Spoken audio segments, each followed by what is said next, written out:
Bajo el sol de la siesta, nos dirigimos al Parque Arqueológico Ruinas de Santa Fe la Vieja de la localidad de Cayastá, ubicado a la vera de la ruta provincial número 1, a tan solo 78 kilómetros de la capital provincial.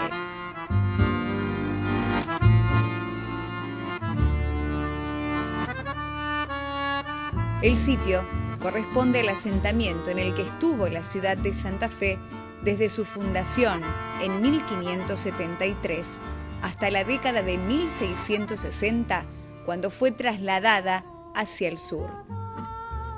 Los restos del emplazamiento original y su excavación fueron descubiertos por el sueño aventurero del doctor Agustín Zapata Goyán, director del Departamento de Estudios Etnográficos y Coloniales, quien inició sus investigaciones a mediados de 1949, apoyado por los testimonios de los lugareños.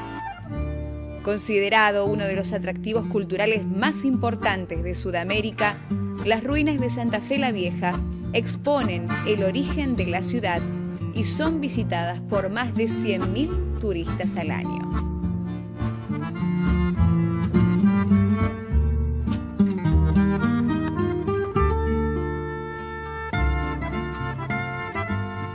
Después de viajar un poco más de una hora remontando hacia el norte por la ruta número 1 Teófilo Madrejón, llegamos hasta acá, hasta la ciudad de Cayastá, en el departamento Garay, quizás en el lugar donde comenzó nuestra historia como santafesinos. Hoy, en este programa especial de Ciudad Capital, los invitamos a recorrer con nosotros y a conocer un poquito más sobre el Parque Arqueológico Santa Fe o Ruinas de Santa Fe la Vieja.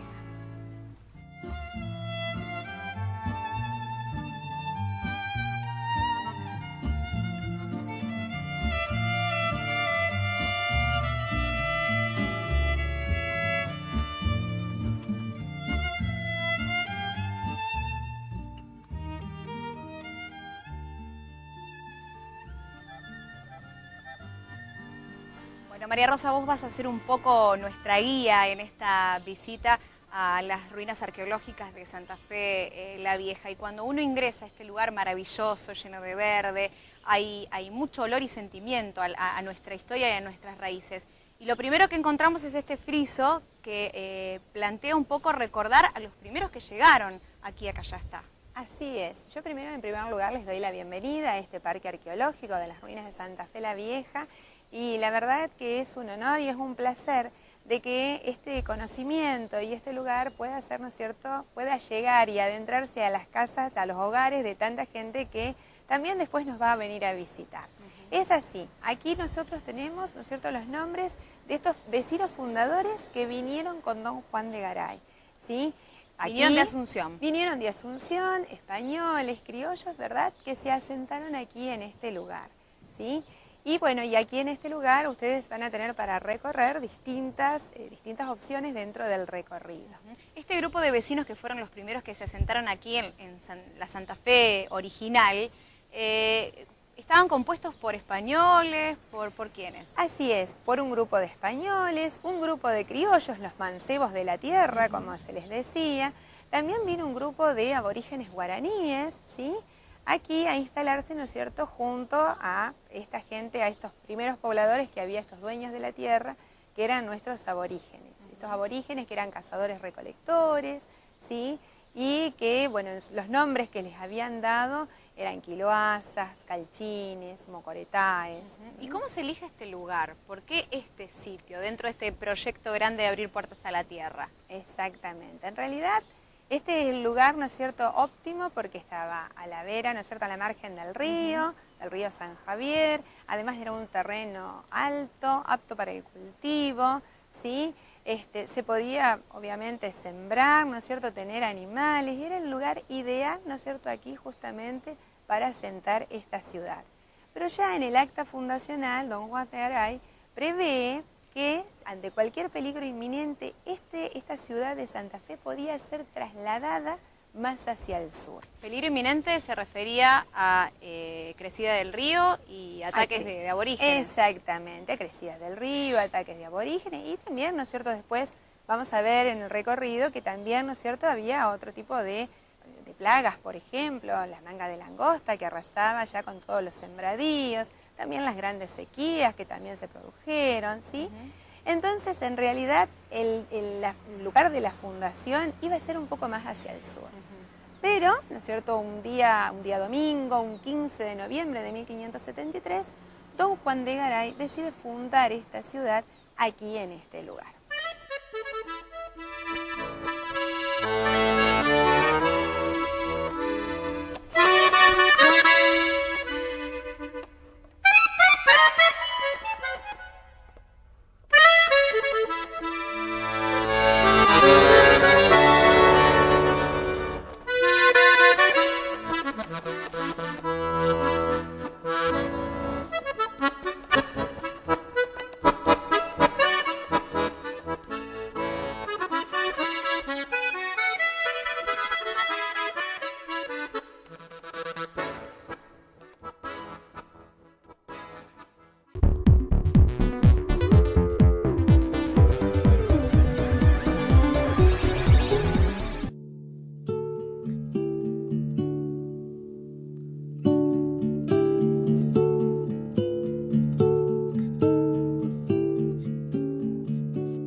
Digamos que allá por la década del 20 gobernaba Mosca, y lo tomo a él como referente por una razón especial. Todo el mundo sabía que en ese lugar había restos arqueológicos. En ese momento había una colonia, lo que era la colonia Callastá, una colonia agrícola que pasaba con los tractores o con las máquinas por encima de las ruinas. Había montículos, y montículos que eran el barro de las casas que se había ido desintegrando y formaba como lomadas donde después había crecido el césped o los yuyos o lo que hubiera, ¿no es cierto? Pero eran un elemento que vos tenías que percibir como diferente en el terreno común de la costa.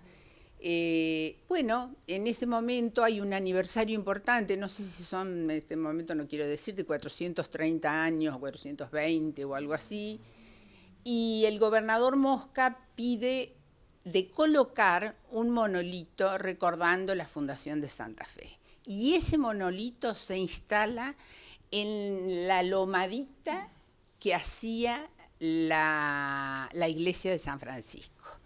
De modo que el imaginario colectivo había mantenido, es más, hay un mapa, eso lo descubrimos después con el tiempo, hay un mapa en España, el Decano y Olmedillo, que está en el Museo Histórico de Madrid en este momento, y ahí dice Santa Fe y Santa Fe la Vieja. Así están marcados. Pero bueno, estaba en el ambiente. Y entonces Zapata, en los años 30 y pico, con la gestión del gobernador Iriondo, que él tenía buena llegada, hace esa propuesta de comenzar las excavaciones. Intenta una formación, Zapata era abogado, era escritor, dibujante, etcétera, pero él se va, hace un viaje a Perú, creo que es donde hay yo estuve hace poquito y hay muchas pirámides de tierra, de adobe. Él hace una experiencia allí y después viene y comienza a excavar justo en el lugar ese que te digo del monolito, donde va a encontrar las ruinas de San Francisco. Es decir, él encuentra unas ruinas, unos muros muy anchos, los esqueletos dentro de la iglesia, y luego él hace una, digamos, mediante la comparación documental y con las referencias del lugar, etcétera, él hace la comparación entre las dos ciudades. Al poder establecer que son iguales, que la traza es idéntica, él ahí toma conocimiento, bueno, esto es San Francisco, el convento, y ahí sabe que los cadáveres que están adelante de los dos civiles son los de Hernandarias y la mujer. Eso, porque a veces la gente dice, pero ¿y cómo? Bueno, lo sabe, porque ellos en su testamento, la mujer de Hernandarias, doña Jerónima, ella pide ser enterrada frente a la epístola, creo que dice, junto al cadáver de quien fuera mi marido, etc. Entonces, al haber encontrado en el lugar esa pareja, él puede establecer que son ellos. De los demás esqueletos hace un estudio más bien de observación. Hay algunos que los determina, creo que hay un sacerdote que está con los padres, que también hay antecedentes documentales. Y después, bueno, por las referencias documentales va estableciendo cuáles son las otras, los otros restos arqueológicos que va encontrando. Él prepara un equipo de gente del lugar, que yo creo que eso es una cuestión que nosotros hemos tratado de sostenerla en el tiempo, y es que la gente del lugar se apropie del sitio, lo quiera como de ellos, y entonces trabaje en él y se establezca una buena relación entre el sitio arqueológico y los lugareños, ¿no es cierto? Él lo hizo a partir de los hombres que lo ayudaron en las excavaciones.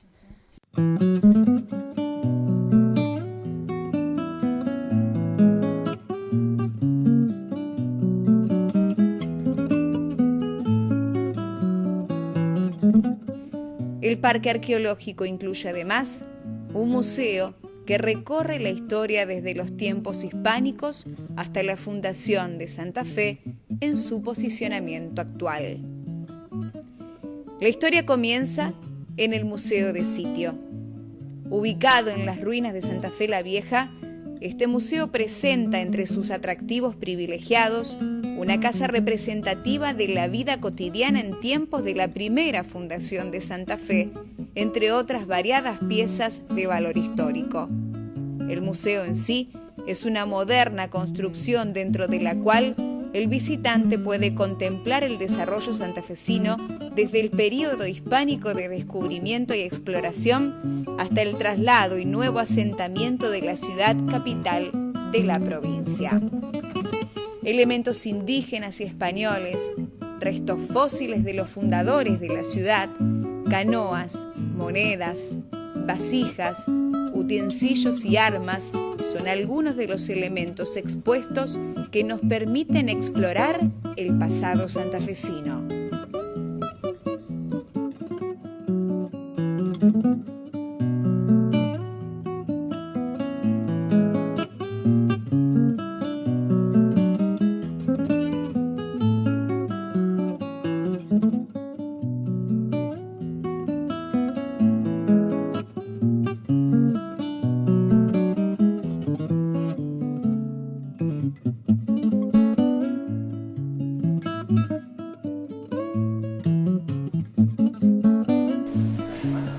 Bueno, María Rosa, esa historia que comenzó en la ciudad de Santa Fe en 1573, podemos tratar de imaginárnosla un poco en esta impresionante maqueta que está en el Museo de Sitio, donde estamos nosotros ahora. Sí, es así.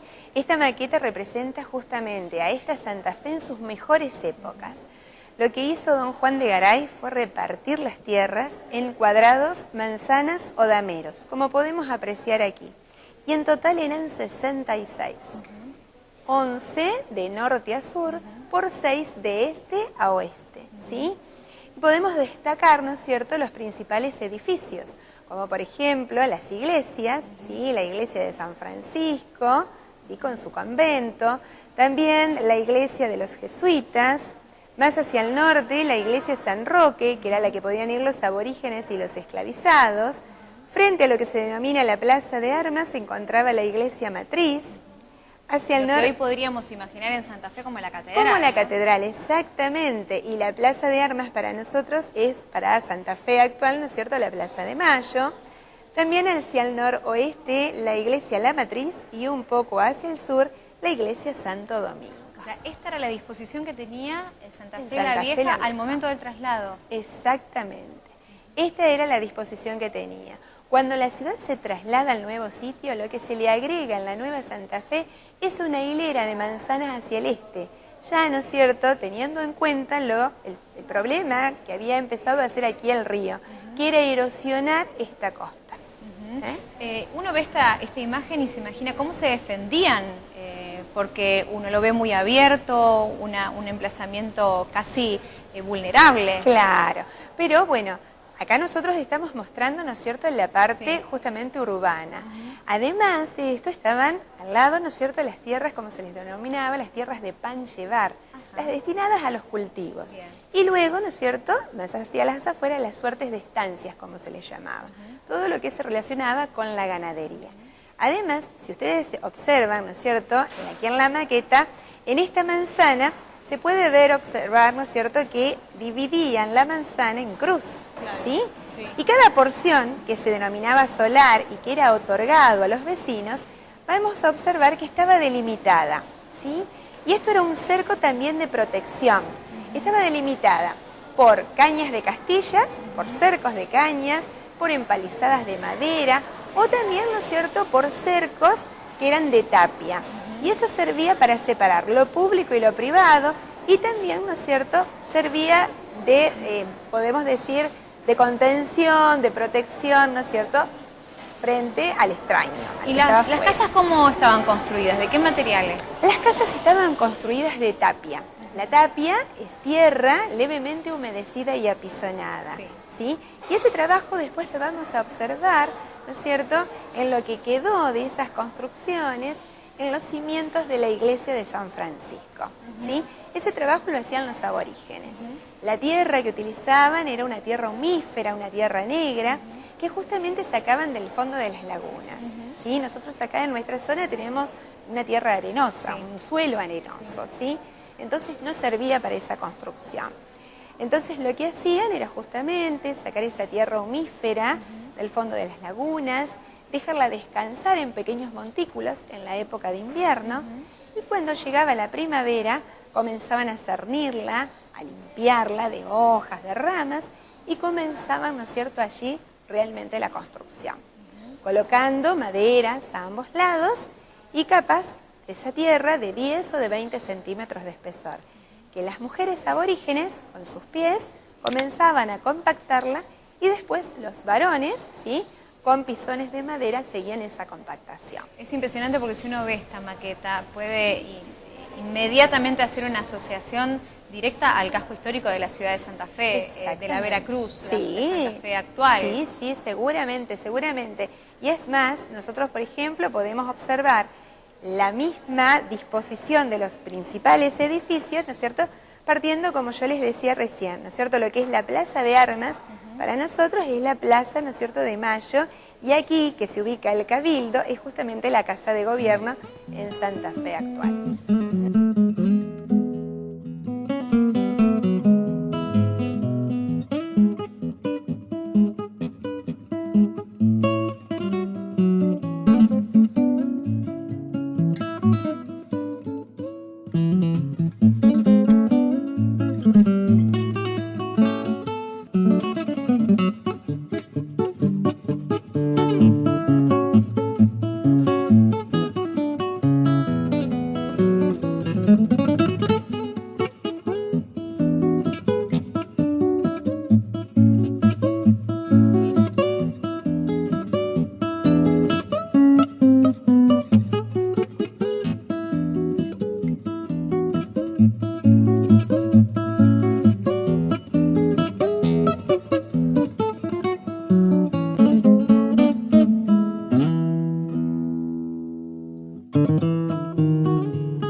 En un momento del recorrido llegamos a la casa ambientada de Vera Mujica. Se trata de una réplica de las casas de las familias acomodadas de Santa Fe la Vieja. Fue allí donde se realizó el primer planteo de la urgente necesidad del traslado de la ciudad. Entre los factores que se sumaban a la causa se encontraban la conducta abrumadora del río que arrasaba con tierras, casas y animales, la lucha con algunos pueblos originarios y los factores medioambientales como las plagas de insectos que azotaban a la población.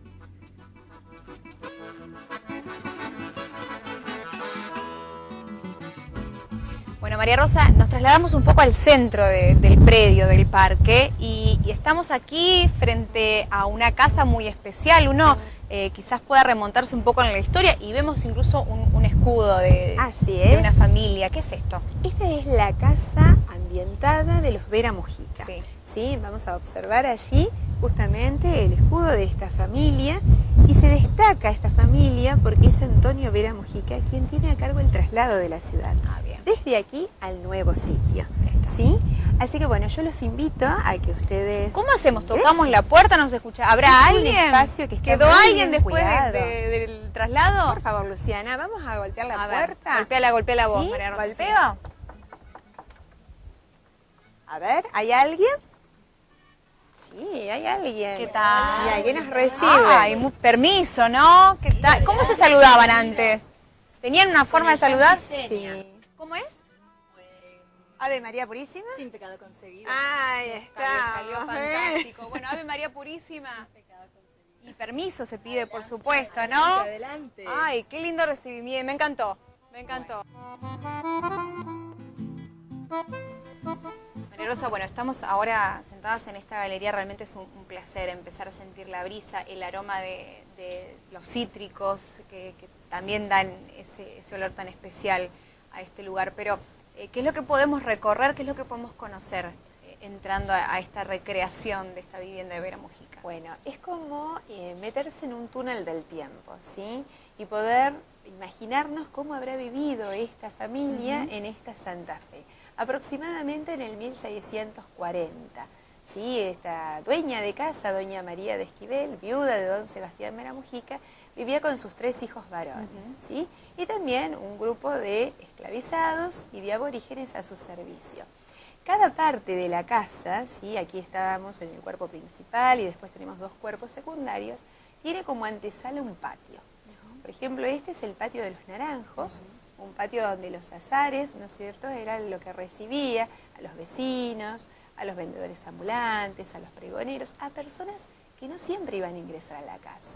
Por eso este espacio, ¿no es cierto?, este solar era muy cuidado, ¿sí?, muy protegido. Claro. Como podemos ver, hacia el sur, ¿no es cierto?, tenemos también cañas de castillas que servían de cercos, empalizadas de madera, o también, ¿no es cierto?, lo que contenía a este lugar, a este solar, los muros de tapia.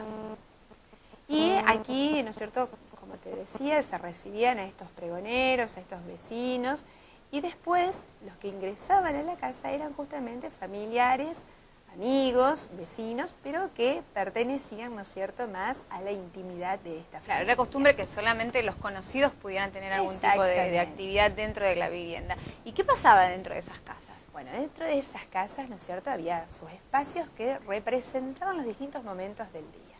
Por ejemplo, vamos a poder observar después un lugar, un comedor, una sala comedor, que era donde compartían, ¿no es cierto?, el encuentro, el almuerzo, donde también vamos a observar camastros, que era donde descansaban los hijos de doña María. Y muchos piensan, ¿no es cierto?, bueno, aquí en esta Santa Fe en el 1600 la gente se debe haber aburrido. Para ¿Qué nada, hacía? Claro. ¿qué? No se aburría. Había un lugar, una sala, que justamente las mujeres, como siempre nos ha gustado hablar, había una sala, una parte, ¿no es cierto?, que se denominaba estrado, y allí las mujeres conversaban, rezaban, también hacían otro tipo de actividades, como costuras, bordados, jugaban el chaquete, que era un juego que tenían, y también fumaban en pipas, ¿sí? Compartían distintas infusiones, como el bernegal, ¿sí?, el mate, que nosotros hoy conocemos. Decíamos hoy el tatarabuelo del mate, ¿no? El tatarabuelo del mate. Y también, ¿no es cierto?, en la misma sala vamos a observar otro lugar que estaba destinado a los caballeros. Esto del bernegal, ¿cómo era? ¿Era uno lo imagina, lo vimos hoy, Sí. era como un cuenco. Exactamente, es un cuenco, es una costumbre en realidad que los españoles adoptan de los aborígenes. Ajá. Los aborígenes tomaban una calabaza, cortaban por la mitad, la ahuecaban y colocaban las hojas de yerba mate y agua del río. Hincaban los dientes en el borde y a través de sus dientes filtraban esa agua. Lo iban pasando de boca en boca, ¿sí? Y a los españoles les encantó esta bebida. Entonces la adoptan, incluso algunos reemplazan sus desayunos por esta bebida, pero en lugar de utilizar esa calabaza, construyen, fabrican un barnegal. Claro, ¿sí? por una cuestión Un de cuenco. higiene, me imagino también, ¿no? Exactamente. Sí, y le dan la forma de la calabaza, la decoran, ¿sí? Colocan símbolos también de superstición, el corazón flechado que veíamos, para retener al ser querido, al ser amado. Y en lugar de filtrar a través de los dientes, utilizaban un apartador. Como yo le digo, una especie de cuchara aplastada. Ajá. Que separaba las hojas de yerba mate, inclinaban y bebían.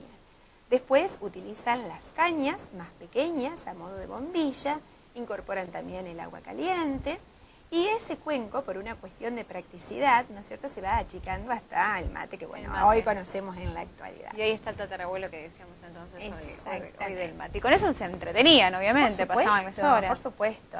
Pero después hubo un problema.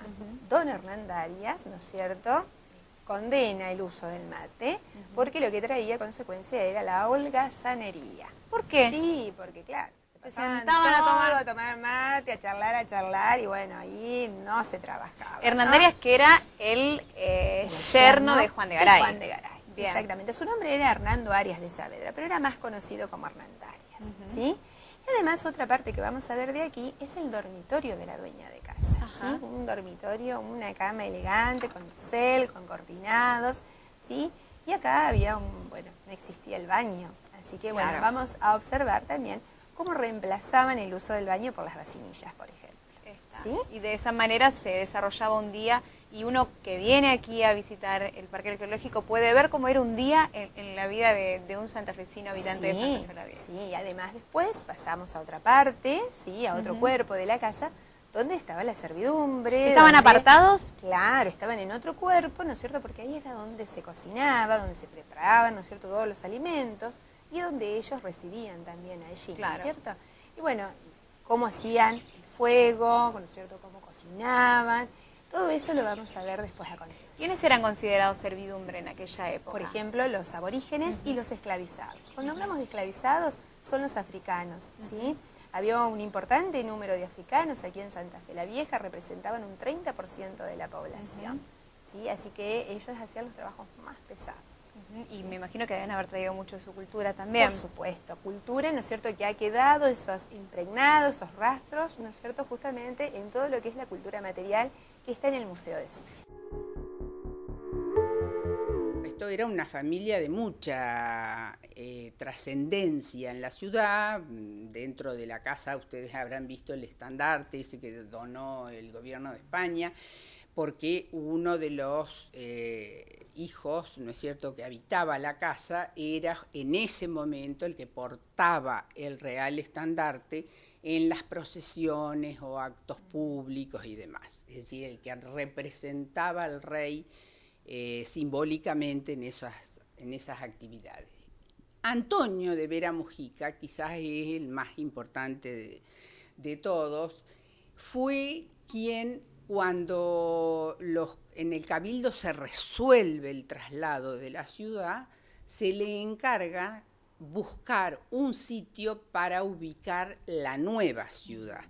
Entonces él hace un recorrido por toda la región, región que era de la jurisdicción de Santa Fe, donde había estancias, algunos lugares, y él decide como el mejor, el que se conocía como el Rincón, que es el lugar donde estamos en este momento. Es él el que resuelve el lugar donde se va a asentar la ciudad y el que organiza después la mudanza. Es decir, la mudanza que tenía que ser una cosa organizada porque las casas se deshicieron allá, se desmontaron, se tomó de cada casa todo lo que tenía un valor perdurable, madera, puertas, algunos elementos pocos había de hierro porque era muy caro, pero básicamente la madera se trasladó. Por eso las casas se encontraron solo los ladrillos, claro, ¿no es cierto? Y después había que trasladar los muebles, los animales. Bueno, no tenemos idea. Yo muchas veces lo he pensado y creo que es una epopeya. Eso iba a decir, ¿cuánta gente trasladando? Y uno piensa, hoy tardamos 1 hora y pico. Bueno, ¿cuánto tardaron en ese momento? Con el calor y con los bichos.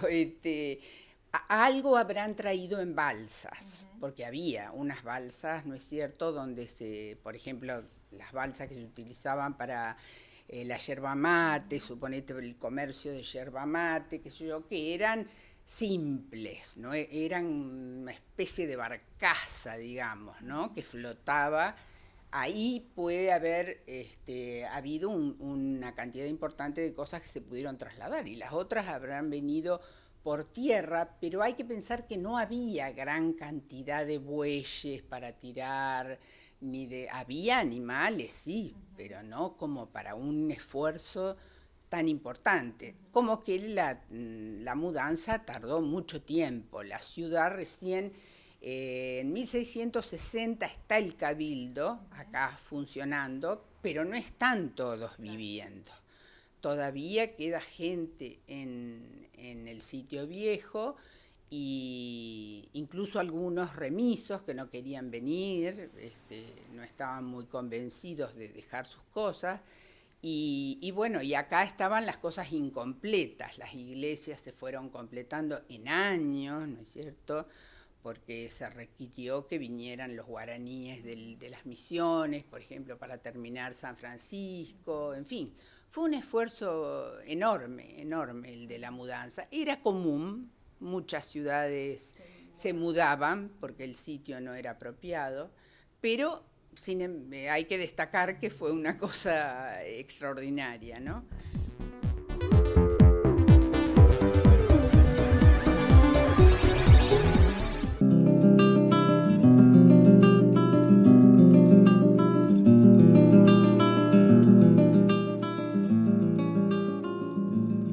Las principales ruinas corresponden a las de las antiguas iglesias de San Francisco, Santo Domingo y La Merced, en donde pueden verse réplicas de restos óseos de los antiguos habitantes enterrados allí.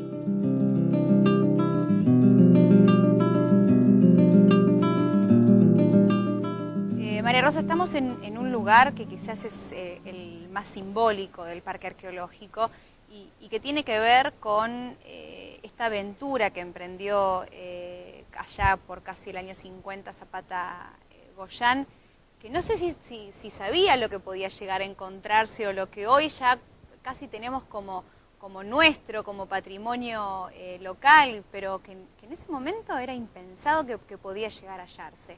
Sí, es verdad. Esta es la primera ruina que exhuma el doctor Agustín Zapata Goyán, la iglesia de San Francisco y el convento, ¿no?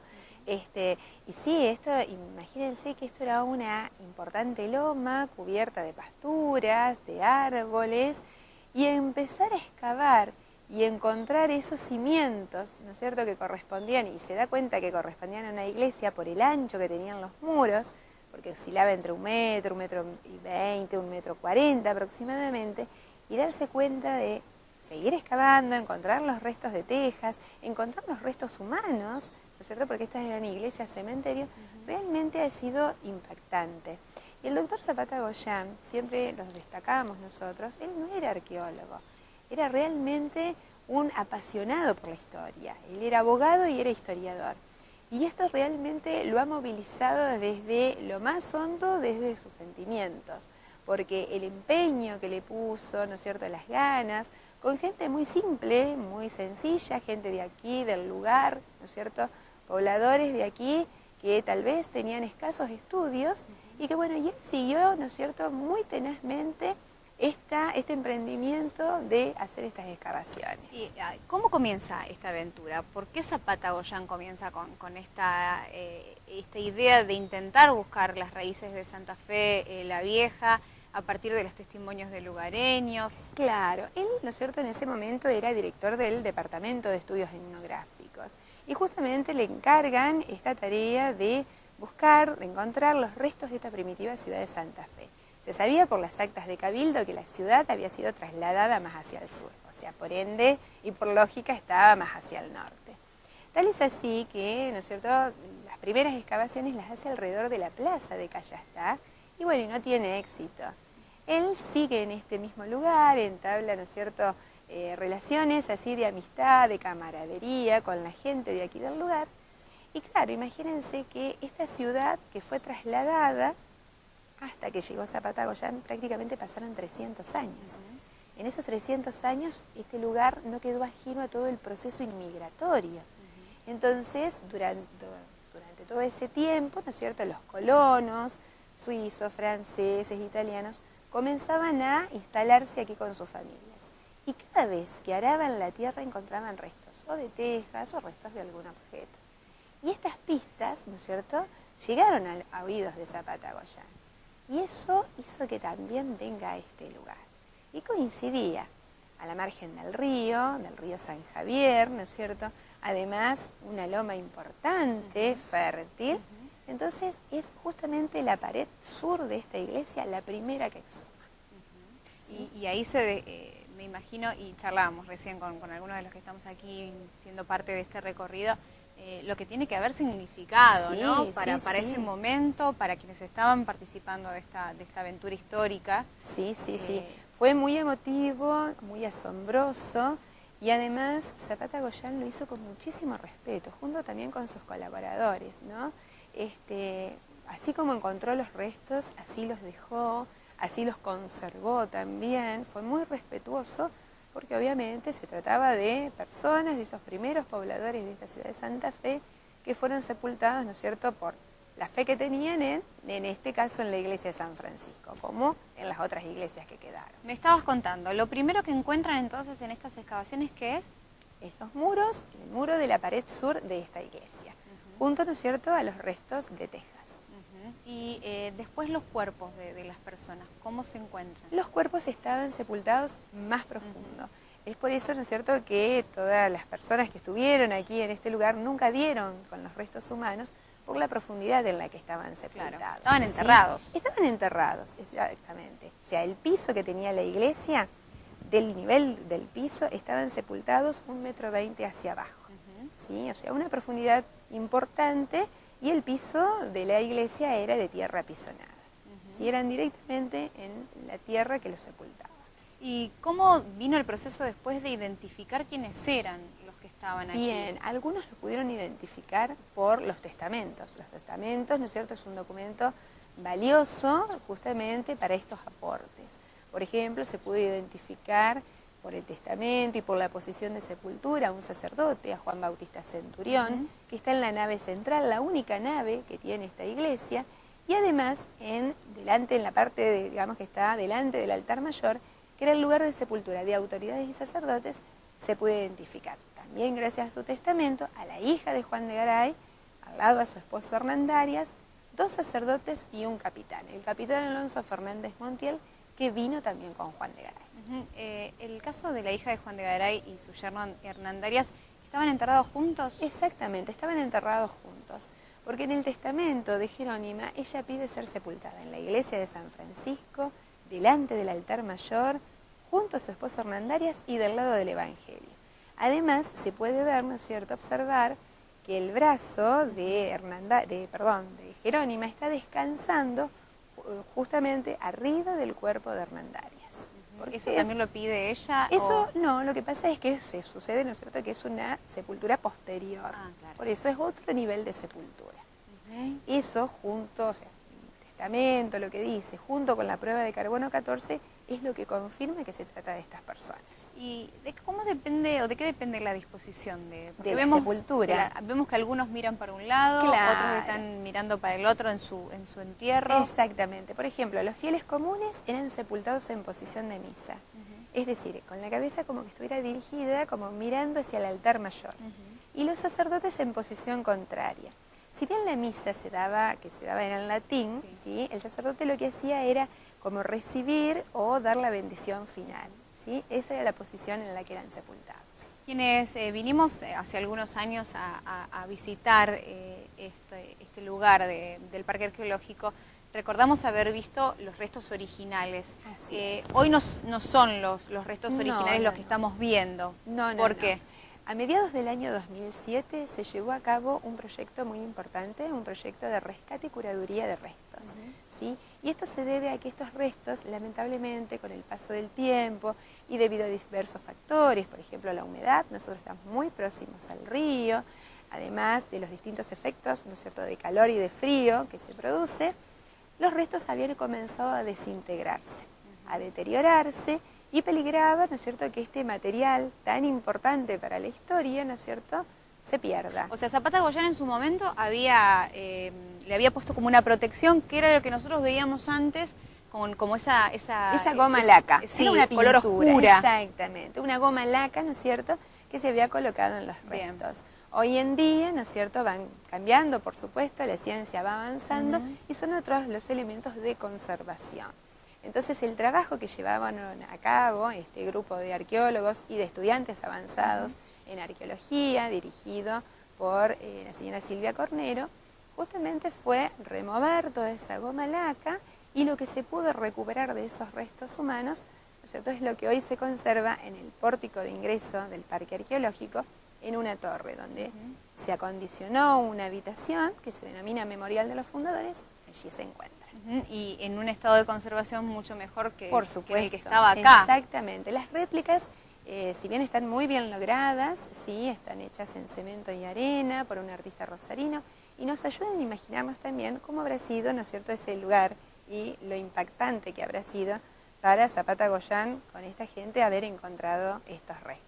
¿Sí? ¿Cuántos restos se encontraron en Aproximadamente se han encontrado entre 67 y 69 restos, pero también tenemos, ¿no es cierto?, sepulturas secundarias que, si bien las iglesias aproximadamente llevaban un año para poderlas construir, obviamente en ese año habían fallecido personas, y cuando se levantan las iglesias traen esas sepulturas, ¿no es cierto?, para colocarlas junto a sus familiares. Además, cuando se llevó a cabo ese proyecto de rescate y curaduría en el 2007, debajo de estos restos, ¿no es cierto?, se detectaron que había otros restos más, restos originales. Obviamente que para la historia, para la arqueología, ¿no es cierto?, los restos están mejor conservados dentro que fuera de la tierra. Y se respeta también, ¿no es cierto?, lo que Zapata Goyán proponía, que era lo que se ve, era una muestra más que suficiente para asegurar que se trataba de una iglesia cementerio. ¿Solamente San Francisco era iglesia cementerio? ¿Qué pasaba con San Roque y con la de los jesuitas? No, también en las otras iglesias, ¿no es cierto?, se sepultaban personas. Los aborígenes y los esclavizados eran sepultados en otros lugares. Tal vez, ¿no es cierto?, porque es una de las iglesias que ya se ha llevado el río, la iglesia San Roque, tal vez hayan sepultado allí a alguna de estas personas, o si no, generalmente en las zonas de islas o en las afueras de las ciudades.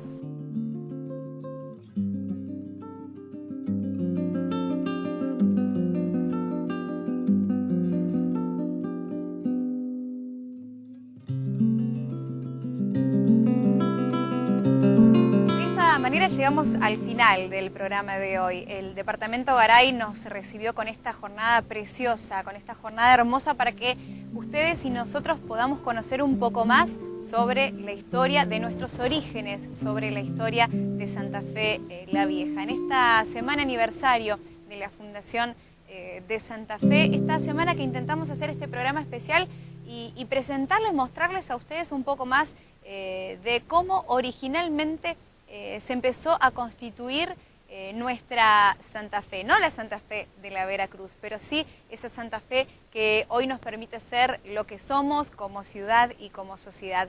A la orilla del río San Javier, donde Juan de Garay intentó cumplir este sueño de abrir puertas a la tierra. Y al lado también de la iglesia de San Francisco, esta iglesia cementerio que fue el primer lugar que el doctor Zapata Goyán encontró y y donde pudo empezar a concretar este sueño, esta aventura de meterse en la historia de Santa Fe.